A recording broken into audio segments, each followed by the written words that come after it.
What's going on, everybody? This is Jerome Moore, host and creator of Deep Dish Conversations. And firstly, I want to say thank you for all love and support, and thank you for exploring the perspectives of social change with me on this platform. I want to encourage you all to like, subscribe, and follow us on YouTube and on your favorite podcast listen platform. And make sure you give us a 5-star rating if you're loving the Deep Dish Conversations. I appreciate all of the support again. I hope you all enjoy this episode.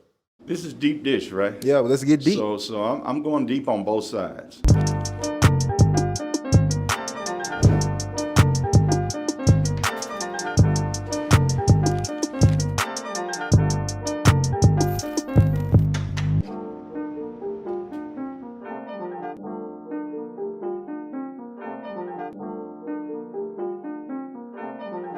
We back with another season of Deep Dish Conversation, season number 3, and 3 is my favorite number.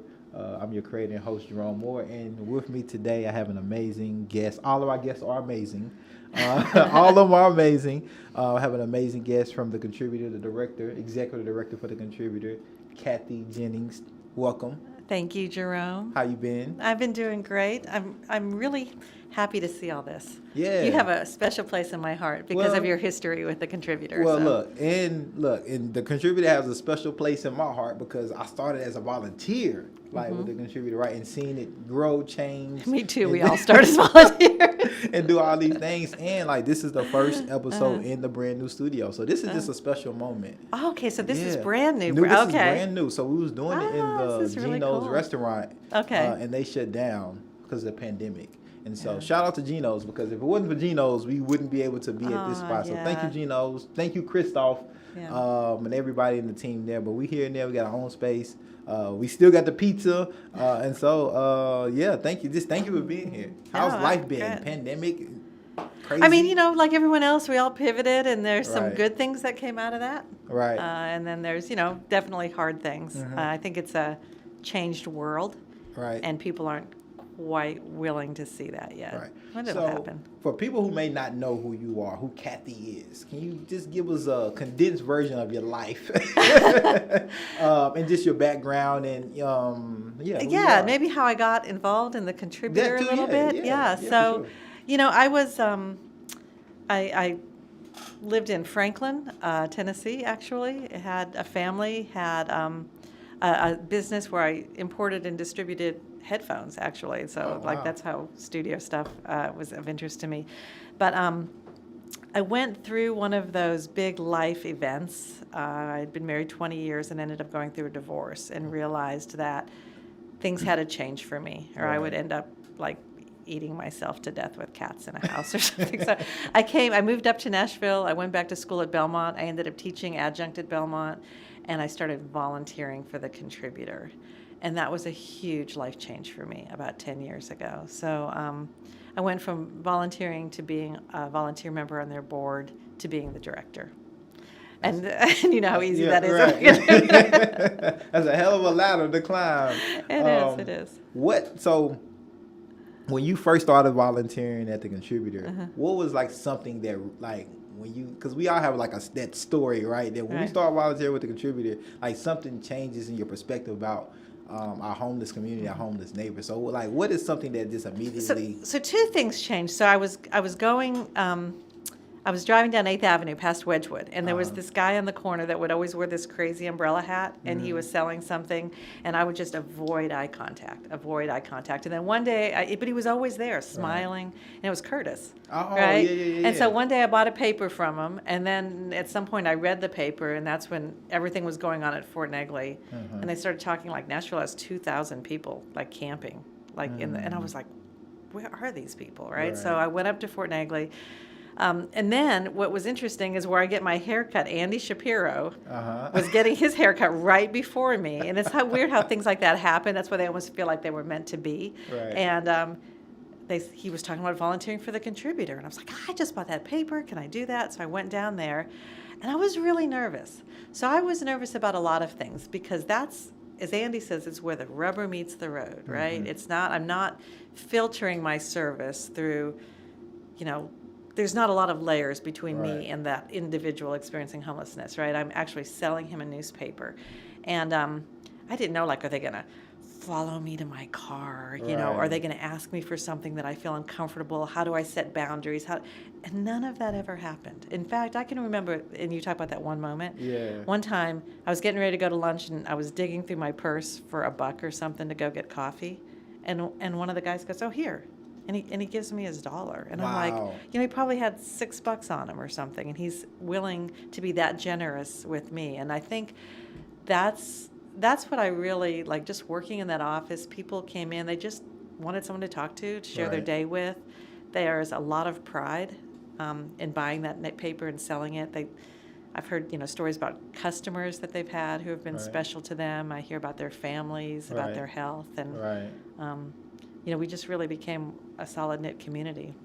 That's why when they were in danger of losing the contributor, those of us who volunteered in that office were like, "There's no way we can let that happen." So I want to get into that. But before I get into that, the craziest thing, I don't want to say the craziest thing, but one thing that shocked me when I was volunteering with the contributor, and this is like maybe 2012. Yeah, somewhere around that time. Yeah, because I started right around then too, and you were there. And it was a gentleman, a black guy. And again, you know, we come in with our own kind of perspectives and stereotypes of like homelessness, right? Guy comes in and you know, he's articulating himself really like it doesn't seem like he has like a mental health issue or anything like that. And so I get to talking to him like, "Hey man, like how did you end up in this position?" He's like, "Well man, I just kind of got tired of the rat race." Come to find out, he's like had a master's degree in like math and stuff like that. I can't remember the guy's name, but that like, oh wow, like you know, you never know who's walking through the door. You don't. And that just blew my mind because like again, like you see these individuals camping or on a off ramp or something like that.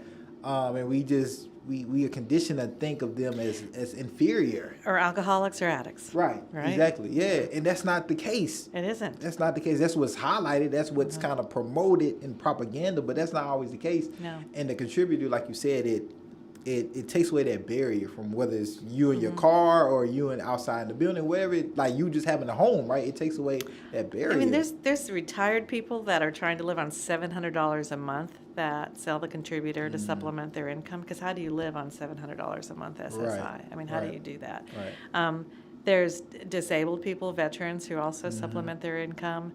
You know, one of the weird things, and I almost wish someone would do a study on this, I've noticed we have a lot of vendors who suffer from epilepsy. You know, and epilepsy is one of those conditions we don't really talk about as much anymore. We think it's all fixed, but it really isn't. There's a lot of people who haven't been able to, stabilize their epilepsy, and so they can't drive, they can't hold a traditional type of employment. And then of course there's a lot of mental illness. A lot of mental illness that's untreated. Why would somebody, whether they may be elected officials or what have you, or community, why wouldn't somebody want the contributor to exist? Why wouldn't they want a vendor to? Because this is there's actual people in there, and I've actually seen like letters people have sent in, right, bashing like the vendors, right, like. In your mind, why would people feel that way? Is it a misunderstanding, not understanding what the contributor does? I'm curious. So, it's really interesting. When I first started volunteering for them, and I was having dinner with a bunch of people, and I think the wine was flowing, so people were speaking freely. And I remember this one gentleman looked at me and goes, I just don't want to see him on the corner. I don't want to see those people on the corner. Wow. And I think because it makes us feel uncomfortable, right? That we have and they are have-nots. Right. And so the guilt that comes with that, like I have things and they don't have things. And so we have to start pointing fingers, right? And so it's like, well, it must be their fault because it sure in the hell isn't my fault, right? So I think that's part of it. I think, there's also, as much as we work with our vendors to make sure people, aren't under the influence of any type of substance when they sell, they're always assuming that people are alcoholics, or maybe they have bought from a vendor who has been drinking and they could smell it on their breath. And so But I would challenge anyone to ask them, do you have any alcoholics or addicts in your family? They're Right. not homeless, right? So what's the Right. difference there? There isn't a family to catch them. There isn't a network to catch them or a Right. community to catch them. So I think there's a lot of that. There's just a lot of prejudice. Like they should be working in a Right. traditional job. And I would probably challenge most people and let them know, like, if they could work in a traditional job, most of them would. And we've had several vendors who've kind of stabilized their lives. They've gotten into housing. If they've needed medical help, they've gotten medical help. They've been able to shower. They've been able to stay clean. They've gotten Right. stabilized, and they have moved on. Right. I mean, Michael is working in an automotive place now, painting automobiles. Really? Yeah, I didn't know if you knew that. Yeah, I didn't 'Cause know that. You know Michael the artist? Yeah. Yeah. I mean, we just lost him, right? Like Right. kind of right before the pandemic. I didn't know what happened to him, and then I found out that one of his customers hired him, and he's airbrushing vehicles. And I think I can't wait until the contributor gets to a space and has the capacity to like share those stories, like from buyers that are Right. giving vendors opportunities, right? And like, cause that happens like Mario that happens has a a lot. lawn mowing business, and his first customer was the church. Because he said he sat there as he was selling that paper trying to think, and he decided, I'm going to save up and I'm going to buy a lawnmower. Well, now, Right. I mean, he has a truck, a trailer, and he mows lawns. And here's a cool thing, full circle, is, we're doing housing now. Right. And when you go into Section 8, you need furniture. So we were like, what are we going to do? So we put out this call on Facebook. I will never do that again because now my garage is full of furniture.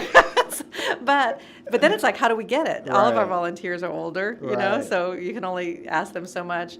Mario steps up. He says, I'm not mowing any lawns I this can winter. use the trailer and Yeah, I can use the trailer and go pick up furniture. wow. So he is, and I delivering like, it. Like things like that are just, like that's what the community needs to hear more of. I feel, because I think it says something when a vendor is out there, and we gonna get into this a little later, but they're not asking for a handout, No. right? They're not panhandling, right? That's They're- what people, when they yeah. call it like it's, what's the word they try to use? Like it's elaborate panhandling or panhandling with a prop. I'm like, no, it's not. They're like They pay for that paper. They pay for that paper. They're like investing in that, and then they get a return on their investment, and Yeah. then like any other business, right? Yeah. That's what they are. They're micro business owners, right? And so like that's just amazing to me, because it's different to where I know when I see that yellow badge, I know like this vendor is trying. They're not asking for anything, and so I think that allows more customers to be vulnerable and open to like, they're trying to do something. I understand that they're trying to. There is an effort. They have to Right. get on a bus. Right. They have to come down to the office. And we're downtown Nashville, which Right. used to be a little easier to get to, but it's A not lot- as easy to get a lot to easier. anymore. So they have to get on a bus. They have to get down to Nashville, Right. or if they can't just like walk out to the corner and hold out a cardboard sign. Right. They have to make effort, Right. and then they And have to find a get together money. Find a spot, a location, right? Right. That's not taken already, or is not dangerous. Right. So Yeah, a lot no. of people don't think about that. Yeah. No. Because I know some of our vendors in different locations in town have dealt with that. The Right. danger of, gangs seems like a big word, Right. but, gangs seeing them out there knowing they have money. Right. No, they targets in a lot of different They target ways them. that we might don't think about because we're not in that position. Right. But and I'm pretty sure even more so for female vendors, right? Yeah. I got a question for you, a deep question for you. Oh. How has working with the homelessness community here in Nashville changed you and made you reflect on who you are, your privilege, and all those things as just a person? Oh, man. It's, it's funny because when I taught at Belmont, because I taught English so I could teach anything I wanted, really. So we talked a lot about that, about privilege and dealing with privilege. Right. Because there's, as a white person, Right. the first thing you feel is guilt. And then you want to go in and be the white savior, Right. And you can't do that either. Right. You learn to stand in solidarity. I'll be honest, I am still learning all the time. Like I Right. just did we did some training for some Metro employees that I put together, and the YWCA came and gave a full day. Okay. And and I thought I was pretty educated and woke, and it was like, oh my gosh, it was amazing to Right. sit there. And and listen. So I think I try to listen more as a person, and this is going to be something crazy to say, but what I realize is these people are tough people. They have existed and lived for a really long time Right. without me, Right. right? And so the best thing I can do is ask them, what can I do for you? How can I help you? And people might think that's a dangerous question, like, oh my gosh, they're going to tell you all this, this, and this. It's really not. Most of the Right. time when you can work with someone on a budget or do some interviewing or do some goal Right. types of things, and we're doing that at the Contributor now. I know that's maybe a little bit more than we did when you were there, but Right. it comes down to some really simple things. I mean, Right. people really are looking first and foremost for housing. Mm-hmm. And so we're working a lot on that. But even just Hope, we're connecting people to food stamps. We have a program with Tennessee Workforce and Development where we can subsidize bus passes now. So, like when a vendor comes in and buys 5 papers, Right. they get a single-day use bus pass to use any day, and that's Right. to help encourage them to come back and buy 5 more papers, which they Right. then get another bus pass. And we have connections with different organizations like Goodwill, Uprise Nashville. I'll give all these guys a shout out. United Trucking down in Murfreesboro. Right. We had one vendor go do trucking school. It's a whole resource hub. Yeah, it's now. a whole resource it's a hub whole, now. It's a whole resource hub. And I hope it stays. I mean, a lot of that came through COVID funding, I'll be Yeah. honest. Yeah, That and we were able to. And people that are watching, hey, go volunteer, go donate, Yeah. go learn. And about learning, and this is one of the things I really want to cover. So I think there's a lot of misconceptions and narratives about like the vendors, the contributor, what the contributor does and doesn't do. So we're gonna do some myth busting. Oh, good. Do some myth busting. So take us through the process. If I was a vendor, it was somebody that formerly or currently experiencing homelessness, and I walk into the office, how do I get started? This is great. I am so glad to be able to tell people this because there is, and you've seen it, this Right. entire database where we collect tons of information. So the first thing you would do is you meet with Tom, and Tom takes you through our interview process, and Tom also figures out what it is that you need in that interview process now. Like, do you have food stamps? Do you have health insurance? Are you on disability? Could you be on disability? Is that something that you've never looked at, but that you might need some disability? What is it that, what are you passionate about? What makes you happy? Right. Those types of things. And then you go through a training with Tom, and we give you lunch, and you leave. The training lasts about an hour. We talk about how to sell, where to sell, what the code of conduct is, what the expectations are, and we get you hooked up with some papers, a resource guide, and a bus pass so you can come back, and some suggestions for sites. So that is the hardest part right there about being a vendor, because if you go out and people either just give you money or just ignore you, Right. you probably won't come back in our office. Right? So your cycle of homelessness is going to continue. However, if people buy that paper and take that paper, Nashville's a super generous city, and a lot of people will just give our vendors money and go, oh, keep the paper, Right. because they know they buy the paper. But the Right. paper's a quarter, right? The Right. paper's not super expensive. So if you take the paper, first of all, you legitimize their business, okay? If you read the paper, you'll probably learn something about their lives. Right. And you give them hope, and you give them a reason to come back and get more papers. So every time they come in our office, they interact with us.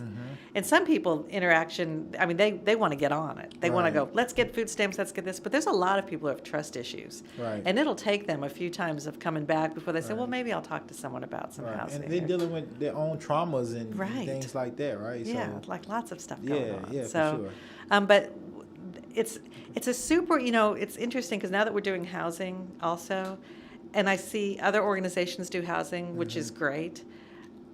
But and we do housing not just for our vendors. I mean, if we get referred from coordinated entry, we house those people too. I feel like the people who are either employed or work for the contributor do significantly better in housing. There's just a purpose to their day, Right. And something for them to look forward to. Right. And when you've become homeless, you have basically fallen through this hole in society. I don't think people realize, sometimes you see that guy talking to himself on the street. Oftentimes I think people feel like they feel invisible. I mean, people walk right by them. Nobody sees them. Right. Right. And I don't think we understand, those of us who haven't experienced it, what that feels like. Right. And so when they come in the office, we see them. Right. And they start to see themselves. Like, Right. you know, I'm a business person. I saw, I'm just losing his name. It's not Smiley. It's a little guy who works at the stadium now. Super proud of himself. Anyway, it might be Smiley. I can't think of his name. Anyway, he works at the stadium now. He's on security. Oh, wow. And he was a vendor for a really long time. Yeah. And he every once in a while he pops back in, but Right. he is he started seeing himself like I'm a Right. person of value. I Right. have a business. I can do this. Right. And there's that pride. And then they have us as a community. But then something that organically happens, and that's why I love it so much, is they get this community with their customers. Right. That's insane. Like it is amazing. Like Keith has a customer who now rents him a place. They garden together. He gives her vegetables for her restaurant. And I think like that community and vendor relationship, Yeah. like that's like one of the most amazing things about it, because as a community member, you have a chance to be intentional. Right. You have a chance to be intentional Exactly. about one, being vulnerable, but also getting a glimpse, you know, and understanding another community member that is in a completely different bubble situation than you're Right. in. Now you can either, you know, they can be invisible to you, which a lot of people do, just drive by, or Yeah. you can just feel like, hey, here you go, and that's it. Or you can take the next step and build that relationship, and that just might be talking to them initially for the 5 or 10 seconds you have at the light, getting to know their name, Yeah. and exchanging some information about yourself and building that rapport, and then that could lead to, oh, like you didn't know they could do woodwork and you need a patio done, or you know, or anything, or Yeah. you need some artwork. Oh, they're artists, and you know, or they went to art school. You just never know. I think most people in Nashville know Sean that works at Music Circle. What was interesting is that our cover this week is Jimmy Allen. And so Jimmy Allen Jimmy is Allen. Yeah, he just got the CMA New Artist, I think. Oh yeah, come on, Jimmy Allen. Come on to Yeah. Deep Dish Conversations. Let's talk about it. Yes, Jimmy Allen should come. Come on, You know, Jimmy. he might. He Hey, might. Hey, link us up. Put us in So contact. you know who linked us up with Jimmy? Who? Barbara. Barbara, make it happen. Jimmy, Yes, you get some Barbara pizza linked- with it. You know? But Jimmy has. When I first became director of The Contributor, I actually wanted us to reach out to Jimmy because Jimmy has experience with homelessness, and that he talks about that in this article. And I don't know Right. what the story was. Maybe he wasn't ready to talk about that then, but Right. he knows Sean Oh. really well on Music Row, and so that's what he talks about him in the article too. And I just think you know, there's Maurice out there, Maurice on Charlotte. A lot of people know Bucket Man, says he really brings a light to their day. Yeah. This is a chance for people that we might think could not add to the community to be contributors to the Right. community, which is where our Yeah, name comes. the- In more ways than financially, Right. right? Exactly. In more ways than financially, so. Okay, I'm started. I got my papers. Okay. I got my papers. All right. I sell how many I get free? Is it 5 or You 10? get 10. I get 10. I get You 10 get 10 up free. front for free. I get 10 papers For up free. front for free. I take those 10. And how much do I sell those for? You sell them for $2 plus tips. $2 plus tips. Yeah. All right, I'll take that money. So somebody do quick math. 2 times 10. $20, right? $20, right? I got $20 now. We're not going to include the tips. Okay. I have $20. I come back, right? Yeah. And I want to purchase more papers. How much does one paper cost? It cost a quarter. A quarter. So they used to be 50 cents, and then during COVID, that was a rough time for the vendors because there's no one on the streets buying paper, so we had to get really creative. But one of the things we did is we dropped the price to a quarter just to try to push any money we could back into people's pockets. Because a lot of our vendors have gotten into housing, or they Right. live in kind of these motels that have turned into extended stay housings. And I'm going to start grabbing some pizza. Okay. I'm going to let you put that on my plate. Thank you. Now, this looks Yeah, fantastic. 312. Okay. You weren't kidding, Deep Dish. No, we're This is- not. We're not kidding. this is- We're not playing around. Right? No, you're not. This is deep dish. Yeah, so they can come back to the office, and so these are the types of things that we can do for them at the office. Once they've purchased 40 papers, Okay. right? So 40 papers is $10, Okay. right? Am I saying that right? Yeah, 40 papers is $10. So once we know that they're going to be a regular at the office, and I'll tell you why we put that in is because at first we used to do this right away, and then people would disappear and we'd never see them again. So we're like, okay, we need to make sure they're coming in. So every time they come in, if they want to buy 5 papers, that's $1.25, and then they get a bus pass. Now a bus pass costs $4.25. So you've gotten 5 papers and a bus pass for $1.25. Right. So already you're ahead of the game. You got a good start, yeah, for Yeah, sure. and we have, and we track all of this, right? So we have a database, we track all of this. There's incentives. So if I think we've changed these recently, but I think once you've purchased 50 papers, you get a T-shirt. Okay. We have the aprons that they can keep it in. We have the knit hats. We have the fleece jackets now. Bright yellow. The bright yellow, yeah. We did that so people could see them. So, yeah, so we have all this that there's incentives. They also compete with each other during the week. So we have the top 15 sellers get free papers. And then there's some people that we don't want them to get discouraged, like I'll never be a top 15 seller. They have their own goals, right? So once they hit their own goals, they get 3 papers, 6 papers, or 9 papers for free. So there's always incentives built in to help them build their businesses. We haven't since COVID, but I hope we have it again. We had a big breakfast where everyone would come. And so when we'd have paper release, we would talk about what's in the new issue, which is a real paper. Talk about what's in the new issue. Everyone would come together and get breakfast. And then oftentimes we'd celebrate successes there too. So say we've had lots of vendors. So say we've got this paper, but you have something you want to say. Right. You can write for the paper and get paid in cash, right? So it's like $20 for an article. Right. If you're an artist, you can draw for the paper, and so we always have space for that. And we have had one of our vendors is now on the Homeless Planning Council. She's also on the Mayor's Emergency Task Force, and it's Vicki. She has her own. Vicki has a blog. Wow. Yeah, so Vicki's quite a good writer, and she writes about her experiences with homelessness, and now she lives at Hadley. Okay. So she writes and Vicki about... is dynamic. Oh, big time. She's always been like just speaking wise. She can articulate the experiences that happen out there on those streets. So that's who she is on the task force. And blow you away. And it was interesting. So I work with the cold weather shelter. When it first happened this year, WeGo is now giving free rides on 23B from WeGo Central down to the new shelter. Okay. So we were down there making sure people got on the right bus and knew it was free. And Vicki really wanted to come down and help. And so she came down and it was great to have Vicki there because she thought of things I never would have thought of. Like, watching people try to get all their stuff together, she'd say, put this here, put this here, put this here. She would show them like this is how you carry all your stuff. And I wouldn't have been able to tell them that. And then she just had this way of making people feel immediately comfortable. But I think that's what happens when you empower the people that you are like building with, right? Right. Because I believe that's what the contributor is doing. Like people like to say help.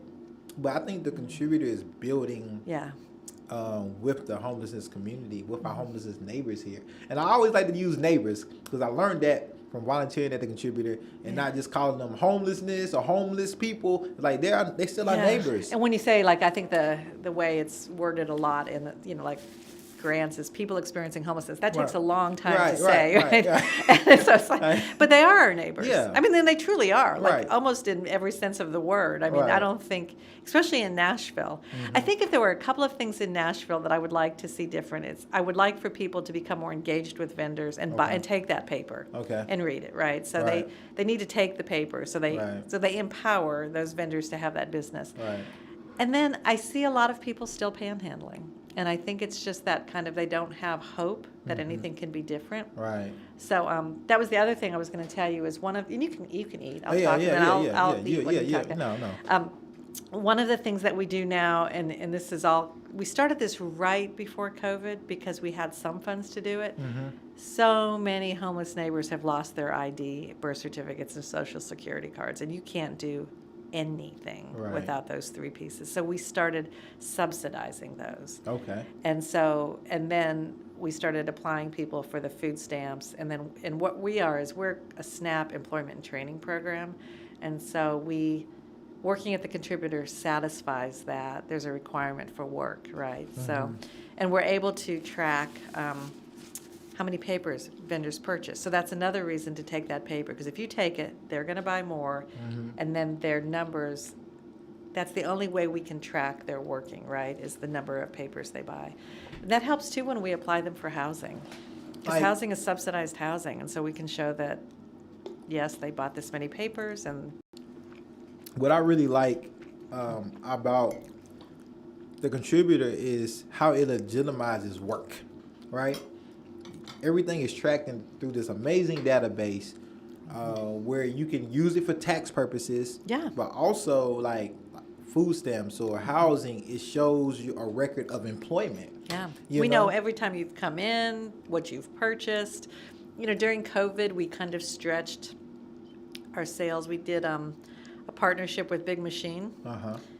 and here's what they're so willing to do it with us, because they know Sean. So isn't it interesting how Right. the world, and they, so you know, they have Big Machine, they're a label, but then they also have Mm-hmm. Big Machine vodka. Right. So they have hand sanitizer. So they Right. co-labeled it with the contributor, so the vendors could sell hand sanitizer, which was great. Amazing. Yeah, No, they sold a that- lot of yeah. hand sanitizer. We all are using it. We all we all are using more hand sanitizer than we probably ever used in Yeah, our right. life. In our up until the pandemic, we probably used more Uh-huh. hand sanitizer in these 2-3 years than we did in our whole life. Yeah. I mean, it's interesting to me anytime I go in anywhere and you know, ask for money Right. like a nonprofit does, or like ask for a partnership or ask for sponsorship. It's because of some vendor that someone knows that happens. Wow. Because Talk about they've impactful. it is. And then, I wish I could tell them how much they impact, because sometimes I think some of our vendors don't know that they impact the world as much as they do. and impact what the contributor can do next. Right. In the partnerships. Yeah. I can't wait till things open up again a little bit. We're Right.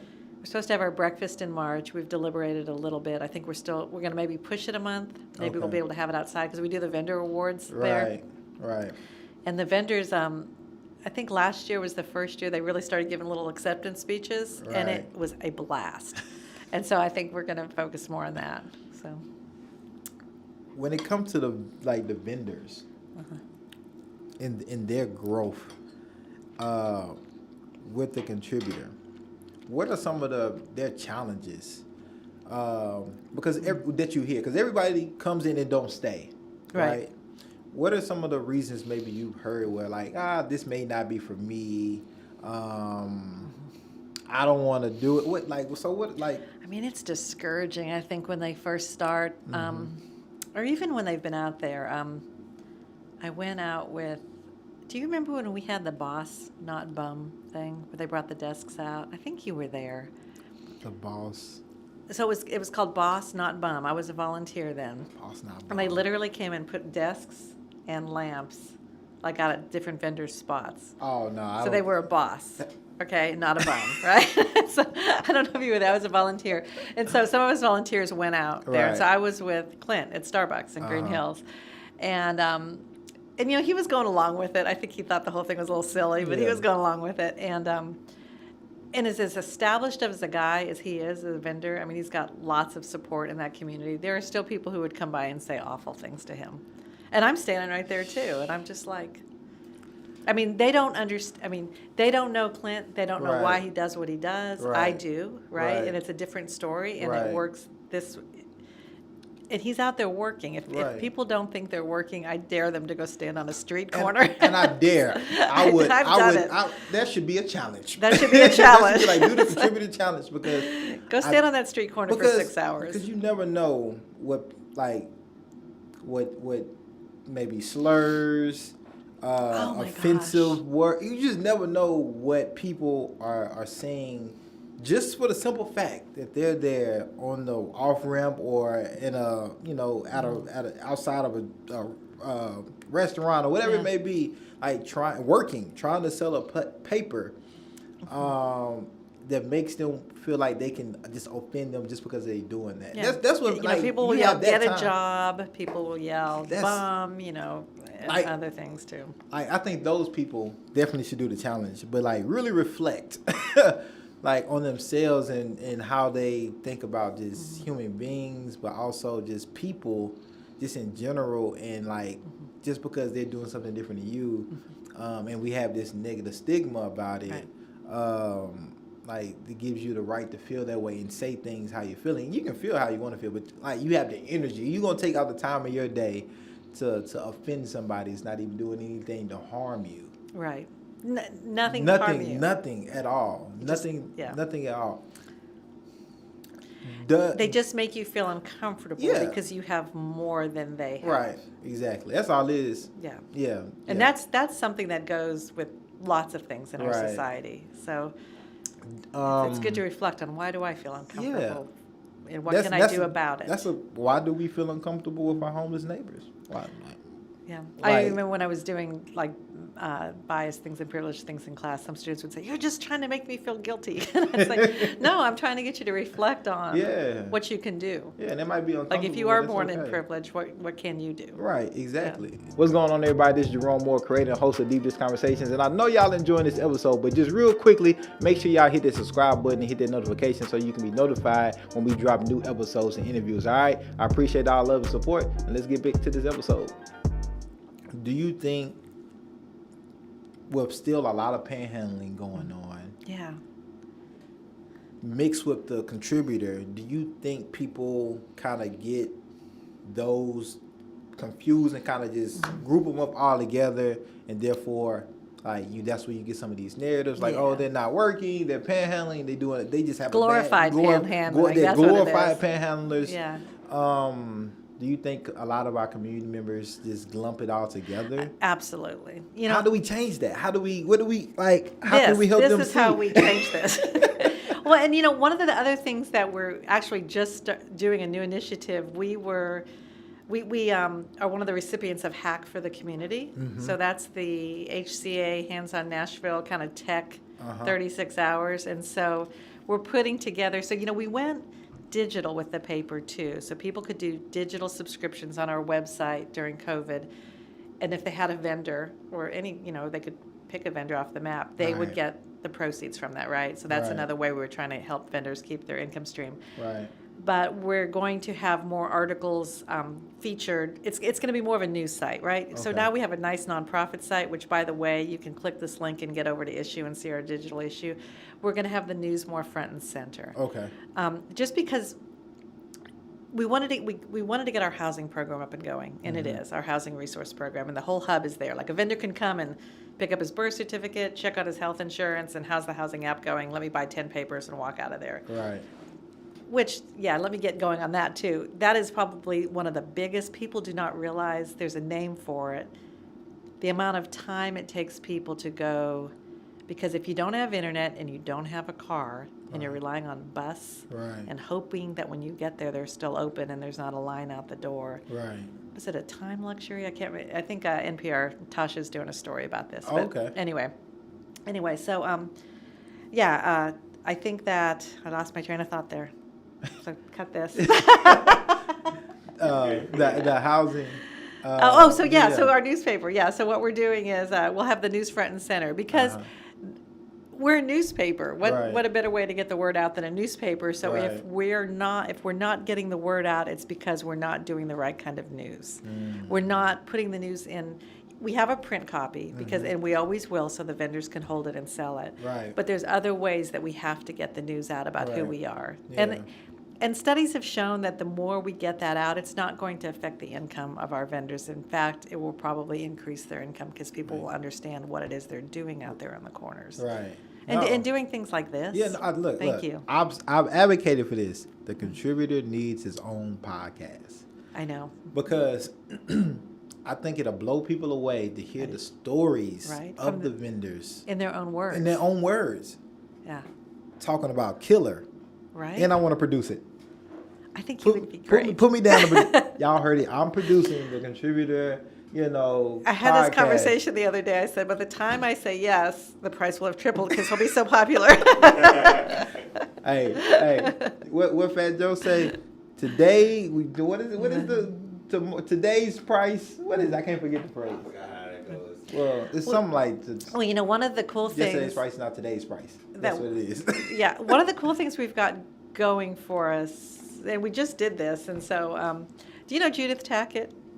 She was the director of Homeless Impact Division. She was a journalist before, but she was director there for a long time. The name sounds familiar. So she had resigned recently, and it was just due to a lot of factors. But she's going to have a column now in the Contributor. Wow. So yeah, so she'll be coming on having a column that will feature more on like the continuum of care. Right. Those are all the nonprofits that work with people experiencing homelessness, Right. and she's going to interview like Metro Council members and things like that, and, Right. and just she's got a lot of insider information. She worked there for a long Right. time, so she knows a lot of folks. So she'll be having a column. Right. So this is like the first public time I've said that. So we're pretty excited about that. The new website will probably be launching this spring. We're excited about that. But I do think we need a podcast. We need to be more multimedia. Yeah, hey, it's news. Hey, make Yeah. it like, look, I'm here. This is the first stop. Yeah, and in doing that, like I'm always really cognizant of the fact that the reason the Contributor exists, though, is to help people experiencing homelessness make money and to be heard. Right. And so I never want to circumvent that. Right. It's easy to get kind of caught up in what you're doing. Right. And I want to make sure we never do that. That we want to always, whatever we do, that somehow it ends up putting money back in people's pockets. Right.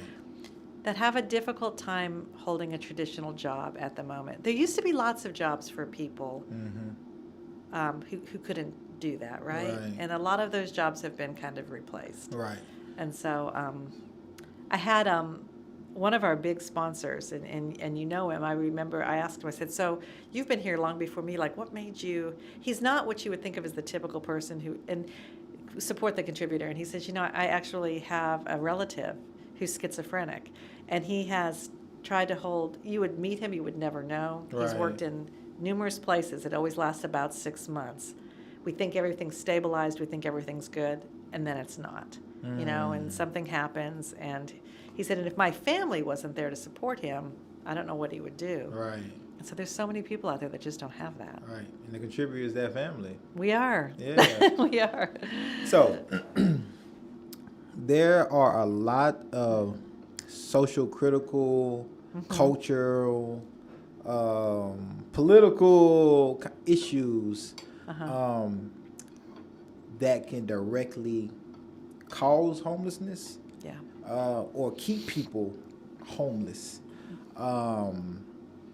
And I was doing the research. I was preparing it. I was finding out so much. Yeah. And one of the things, like everything, it seems like in the United States, there's racial disparities in homelessness, right? In homelessness. So I was like, wow, I never thought of it in the sense of like, oh, how did like redlining and a lot of these things play into homelessness? And so I was like, well, I gotta ask Cathy about these things and see, how do you see those critical social issues that we're affected by play a part in the homelessness community, whether it's staying homeless or becoming homeless? Right. No, there's shelters in our community that are predominantly African American, and I see a lot of people in their heads being okay with that. Right. Well, they're sleeping inside. They're in this shelter, and I'm going to be the first one to say, like, that's not okay. I mean, it's not okay. And we have communities that are, it's. Charlie Strobel said this once, and I had lunch with him. He said, what people don't realize, it's the lack of hope that is at the root of a lot of this. Just because, you grow up in a poor school district, so you don't have the education. Right. And we both know that happens all the time, right? And you don't have the education, so then you can't get the education. Then you're living in, subsidized housing where the only way out is to do something illegal. Right. Like it's drugs, or not necessarily the only way, but it's certainly the most obvious way, right? And, families fall apart, and there's not adequate parenting because you've got a mother working 2 jobs trying to keep a roof over her kids' heads. So it absolutely plays into all of it. I mean, and I think that's, and one of the things that at the Contributor I've done, and not as good of a job as I would like. I think COVID kind of interrupted, but really trying to intentionally hire people or have people on our board with more experience Right. than I have in this, right? Right. So, and it's been good. It's been good, the people that I have hired, and I would like to do more of that. Right. Just because we can't possibly think that we know everything. Right. And like when you think about here in Nashville, like a livable wage is like $51,000 a year, right? Yeah. And then if you're talking about the average salary, I believe for like African Americans, it's like $19,000 a year, right? Yeah. And so it's like that's what creates homelessness. Like those type of inequities can like it just that's created by a society that we all affected by, but just on different levels. Like that's why people can't get into housing. That's why people can't get into housing. Right. That's why people can't get into houses. It's like, And there's so much, and I'm going to apologize to MDH, everybody right now.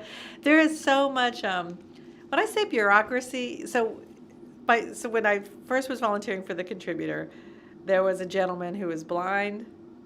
He was 65, and he was living under Jefferson Street Bridge. And I was like, how on earth? right. How on earth can this guy not get into housing? So I just started, like, I went to the Salvation Army and said, hey, can you guys interview him, blah, blah, Right. blah. It took, like, a vehicle. I'm glad I had a master's degree, a computer to navigate that system to finally get him into housing.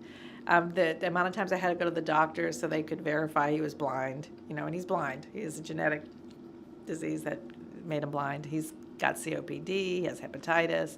He's definitely, I had to help get him his documents. That was hard. If you don't have where he was from, if you didn't have an ID, it was difficult to get a birth certificate. But you can't get your ID unless you have a birth certificate, right? So, and then I had to try to get someone who would notarize something for him. But how do you get notarized if you don't have any ID, right? So it's I don't think I was ever aware of this kind of thing. That's ridiculous. When I was a normal person. I'm not a normal person. That's ridiculous. Yeah, you figure the that- barriers Right. that you have to go through. You already got the barrier of just homelessness. Right. That's already a hell of a barrier. Yeah. And now I have to jump through all these hoops and try to get access to things I don't have access for while worry about trying to navigate homelessness to not be homeless anymore. Well, and I'll tell you, our vendors who do have housing. So we have one vendor. She is beloved. I mean, if I said her name on here, so many people know her. It's June, right? Oh, yeah. June has cancer, right? And we are trying to get June rental assistance. Right. Do you know how long it takes before you hear from any? I mean, it's been 6 months, to try to get.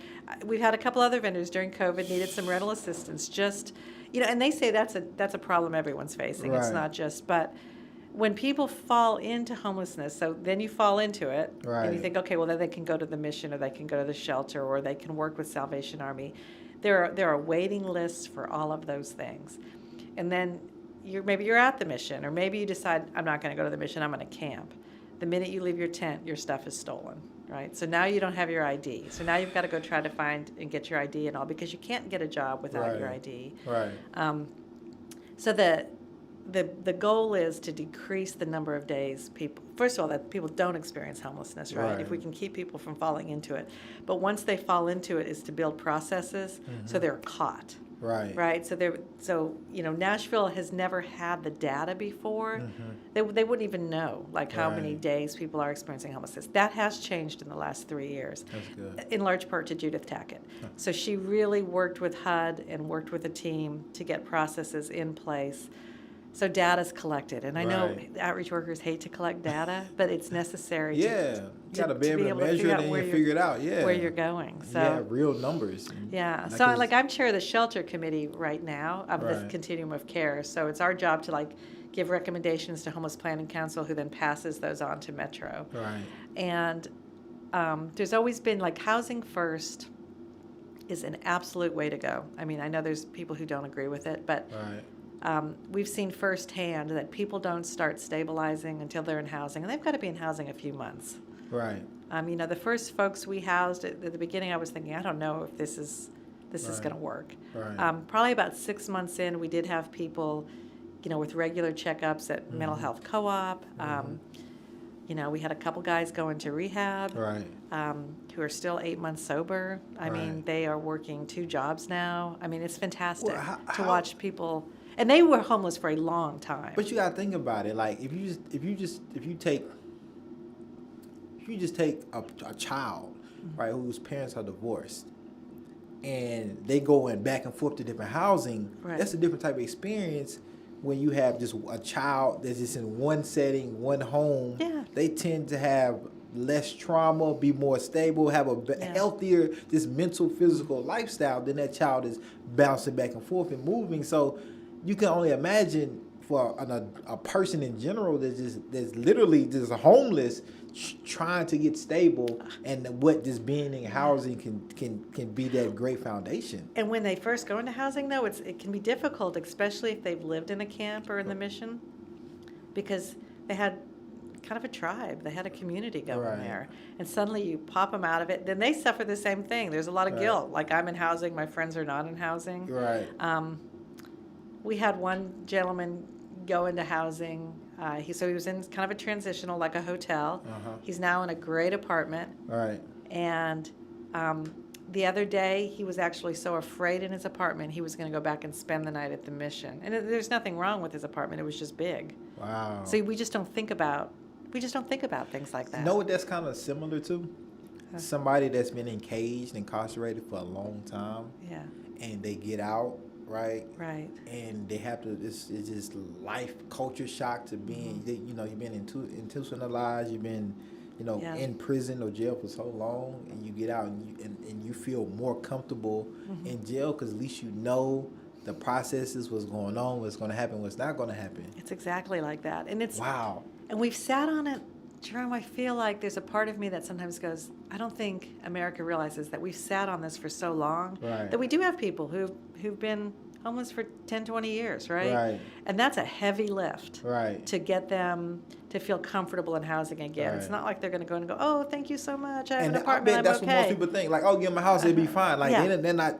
We're not thinking about like No. the trauma and the comfortability that they've garnered and the trust that they've been able to garner with this lifestyle compared to like just giving them something and putting them in what we think is safer, is better. And I'm going to even go out on a bigger limb here. You were talking about communities of color. Mm-hmm.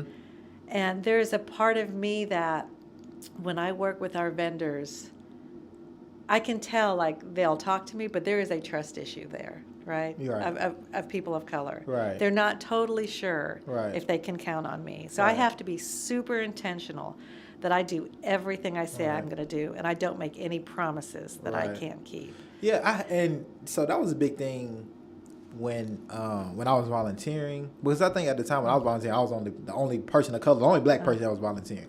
And then when I was on staff, I was the only black person of color on staff, and you could see the shift, right?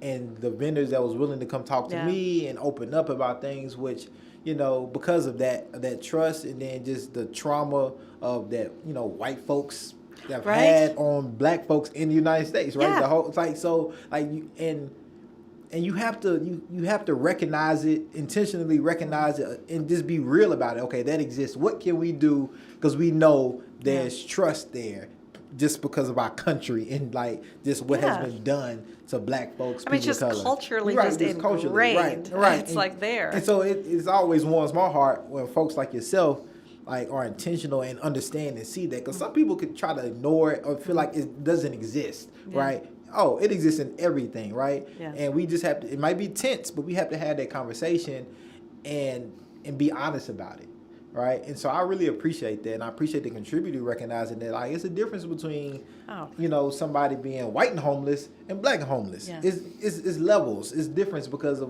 what comes just based off our skin color, just in this Yeah. country. And I don't want to be one of those people that just turn a blind eye to that. Right. Like and say, well, it shouldn't be that way, so it doesn't exist. It does Right, exist. right. It absolutely Yeah, exists. we gotta call that out. No, like we have to call, like, and if more people call it out, I think we can get further along in addressing it and reconstructing, reforming, abolishing, whatever your preference is. I have with this it. young lady working for me. She graduated from TSU, and I taught there for a while too, and really enjoyed it. And she, she'll kill me if I say the wrong city. It's Chicago. Yes, yes, she's from Chicago, and was a political science major, and so she is just outspoken as I'll get out. And But I tell her all the time, I was like, call me out, Diamond. If I do something, oops, I just said her name. Right. So I was like, if I do something crazy, you need to let me know. Right. And I said, just because my heart's in the right place, but I don't always know that everything else is following, right? And I won't know it unless someone tells me.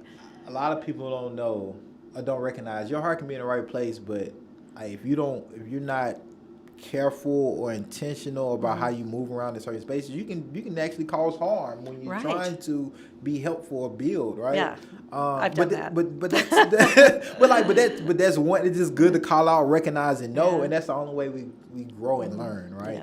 Yeah. And so no, I appreciate you and the contributor for doing that. What's next for the contributor? Like what's coming up? So we are looking to refocus on. So one of the things that, being on a lot of these COC meetings, I always hear, like we need to get the community more involved, right? We need to, just because if the whole community was involved in this problem, everyone would just have to do a little bit, right? Instead of having some people do so much. Like we are just burning out our outreach workers right now. Right. I mean, these are these young people who are super passionate, who are working 60, 80 hours a week for no money. Right. And they're not going to want to do it 5 years from now. No, they aren't. So we don't want to keep burning them out.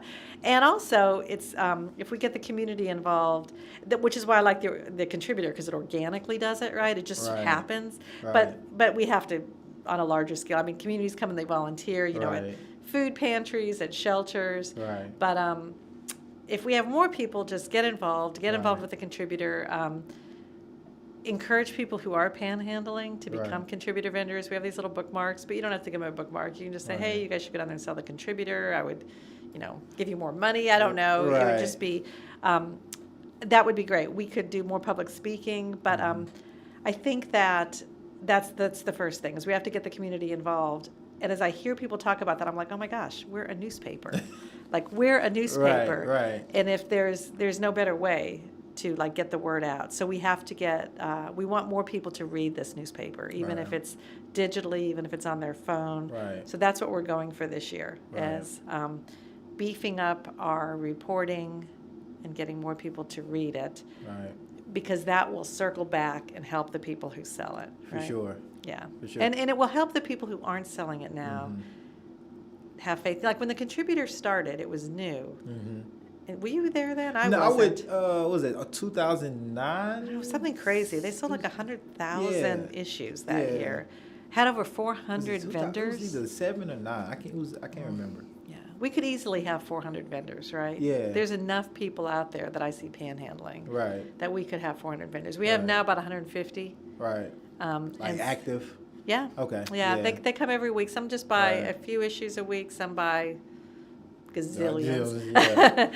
Gazillions. But I would like to see the contributor become more of a force, and that employment side of things really start ticking in people's brains. Right. And so I really, especially for the people who don't see the value and impact of the contributor, right? They say, "Oh, you bums, and y'all just get a real job."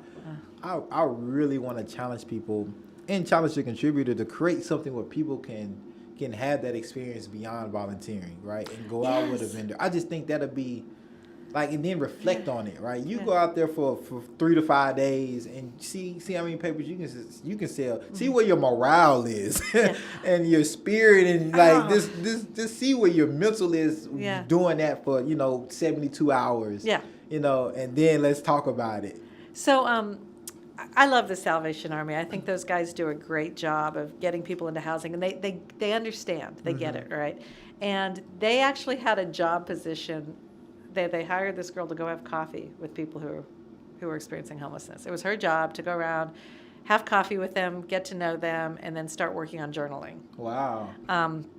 Which it was a fantastic. I mean, we've actually got some of their journals because the way they were written was really good. It talked about kind of past trauma. Right. Where do you want to be? And then you were able to kind of walk that back. Yeah. Like these are what you want to do. It is. And I think that the contributor, people could do that just. Yeah. Like, and I know it does happen. I do know it does happen. Yeah. People talk about their customers taking them here or there. Right. And, so that's, we are into serving the people we work with more. For as many people as we've helped, I have seen the vendors that they're just there year after year, and I'm always like, what is it that's keeping them Right. from moving forward? And so Right. now we have the funding and the vehicle in motion that we can actually Right. start looking at that, right? Right, And so right. one of our vendors who's been a vendor for 10 years, he's one of the guys who did go, he's always struggled with addiction, and now he's been clean and sober for 8 months, Wow. got a couple of jobs. He still sells the contributor on weekends. But- That's amazing. Yeah. No, it's Yeah. amazing. If I am a community member and I just seen this amazing interview episode and I wanted to become a volunteer or learn more about the contributor, or do something that like, hey, like I'm feeling guilty now. I didn't cuss out a few homeless people, whatever it may be, right? But I'm interested now. I'm intrigued. I understand more what the contributor does, the intentionality on trying to build an economic base for our homeless community and homeless neighbors, so they can get into other things and have access to other resources in our community. What can I do? How do I do that? So the first thing you can do is find a vendor. Okay. And there's even a map on our website. If there's not one in your regular driving thing, you can kind of figure Right. out where to go. Find a vendor, buy the paper, take the paper, and then just say something nice like, hey, my name's Jerome. Right. Or hope you have a good day, Keith, or whatever. Right. That's the first thing you can do. And then the second thing is, if you want to come down and get more involved, we have lots of different things you can do in the office. You can pick up a shift, like 2 hours a week, and that's where we sell. You're the front line. Right. You're who the vendors talk to. We have, and our volunteers, they're all the same people. They've Right. been there for 10, 12 years. I'm gonna say this. We have the best volunteers in the world. Except Andy. Let's let Andy go. Okay, Andy, I'm putting you on Front Street. We kick you out of there. All right. All right, Andy, you're out. You're out. That's what people like. They say something, you're the director, and I'm like, It's like, there's sort of a group of directors, but Right. I said it's like herding cats. It's all good. But and then so if you want to volunteer, we're actually. So during COVID, we were only open Monday, Wednesday, and Friday. We're opening back up February 1. Okay. So same back schedule. So we'll Wow. need some more volunteers in there. And we keep it super safe. I got these crazy big masks for everyone to wear. And right now we have plexiglass on Right, the on the doors, door, so we're yeah. selling through the window. But and then we also, this is something we wanted to get going. So as we move people into housing, if you've got a pickup and want to move some sofas, we have a place to sign up online. And Okay. I'm just getting a list to say, hey, we're trying to move 3 people into housing this weekend. Right. If you have furniture, and I think I have a room in my garage again after this weekend, and you want to donate some furniture, you can donate furniture. Right. Or if you just want to bake a lasagna, Right. you can go with us when we move them in, or we can give you the address. I mean, Right. I think that what people need to realize is it's okay to stretch your comfort zone. Mm-hmm. Okay? If you feel like you stretched it too far, you can always back up. I think that was my biggest thing I learned working with the contributor, right? I was this Franklin suburbanite mom, right? And I was like, what am I doing? So I had to stretch that comfort zone a little at a time. And sometimes I did too much. Right. I know I did. Right.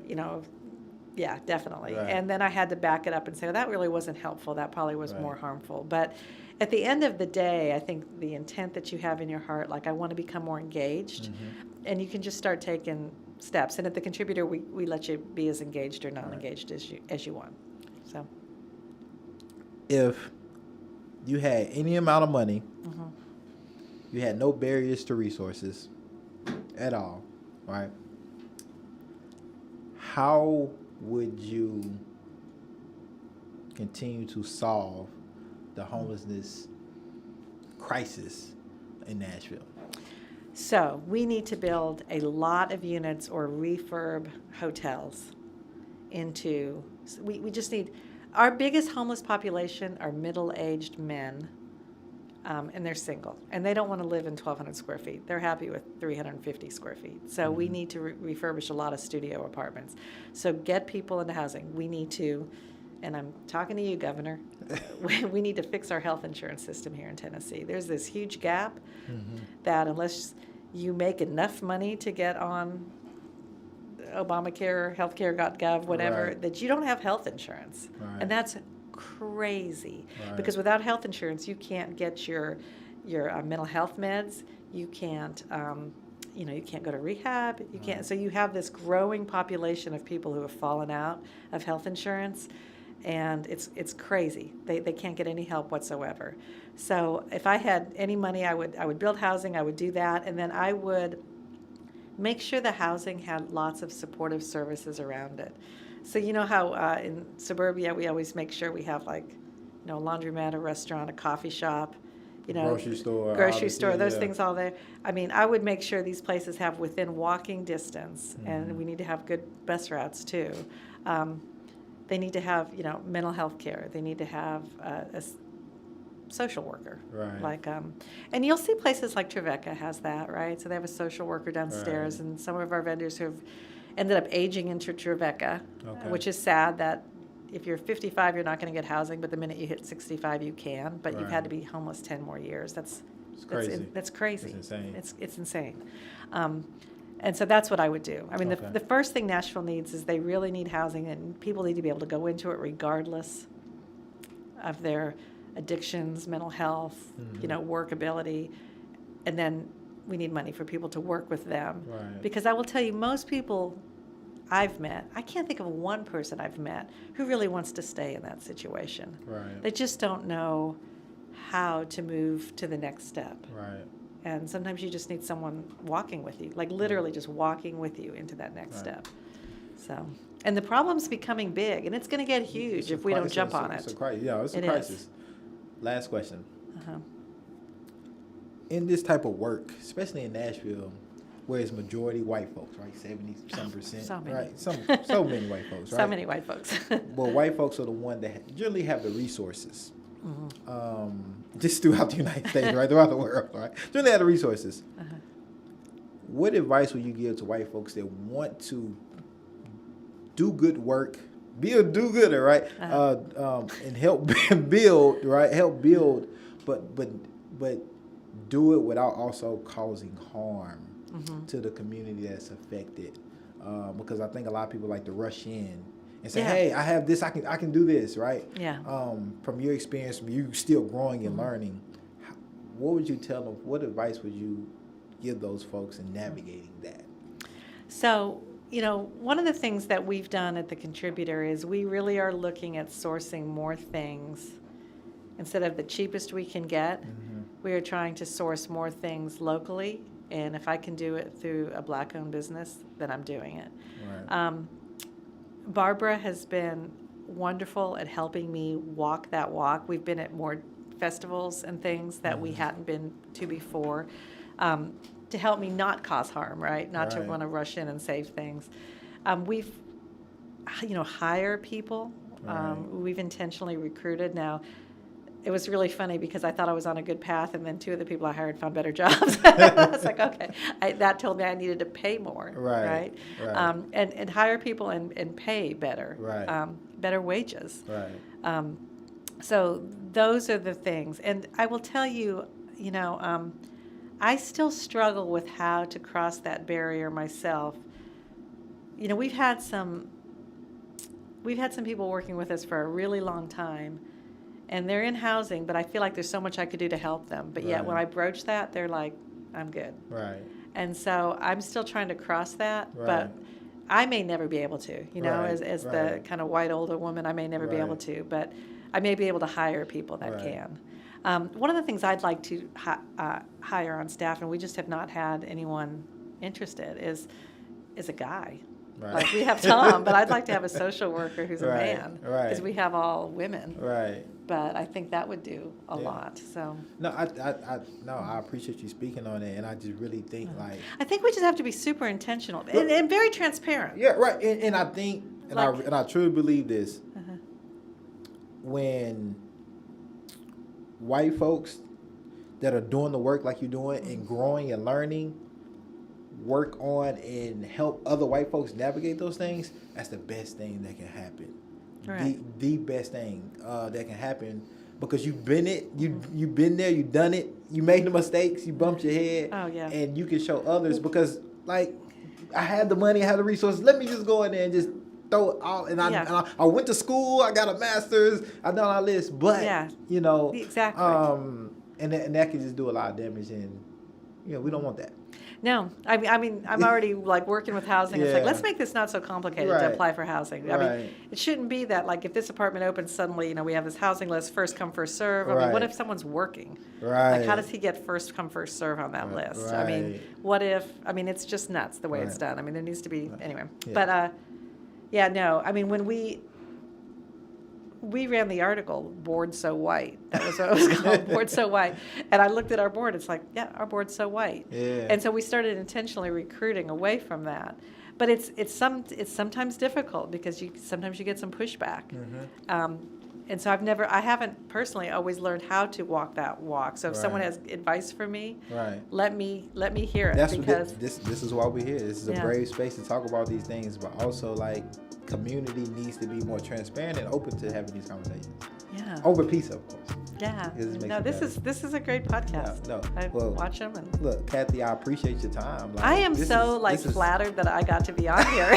Sure. I'm I was looking at flattered your that you're list and flattered. going, I don't know how this happened, but I'm good. She's here. She's Yeah, here. thank you so Well, much. thank you, Cathy. Thank Yeah. you all for watching and Yeah. listening. And we're gonna finish this pizza some way, Yes, we somehow. are. I talk too much, so I can't But eat, no, so- but you can eat it afterwards. Yeah. Like, they just want to see it. All right, we'll see y'all later. Thanks.